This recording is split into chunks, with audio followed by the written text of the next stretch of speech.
Welcome to this week's edition of the Matthew Minute, where news topics are presented in a brief format. I'm your host, Matthew Degner, and we're starting off discussing China. Protests have been erupting all throughout the nation as a zero-tolerance lockdown has been enforced. With the goal of lowering the COVID-19 case count to zero, China has some very high, and to many experts very impossible, ambitions. However, China is fully committed to the cause, with drones spraying disinfectant, police arresting those who leave their homes, and healthcare facilities reporting working around the clock.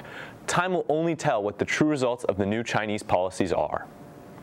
Back in the U.S., new same-sex marriage legislation entitled the Respect for Marriage, or RMA Act, is currently passing through the Senate.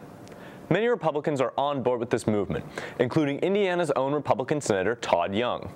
The main focus of this legislation would be repealing the Clinton-era Defense of Marriage Act, as well as requiring every state to recognize heterosexual and homosexual marriages equally.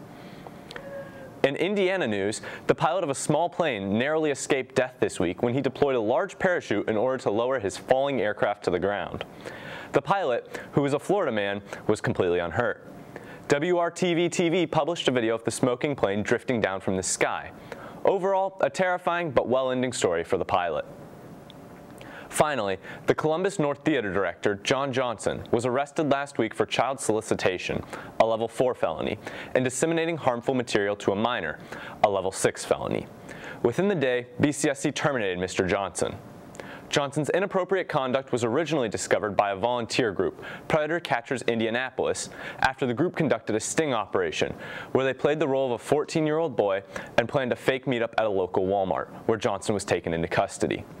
BCSC released a statement shortly after, saying, quote, "The event from which these charges stem did not involve any students at Bartholomew Consolidated School Corporation, and at this time administrators have not received any report of misconduct involving our students.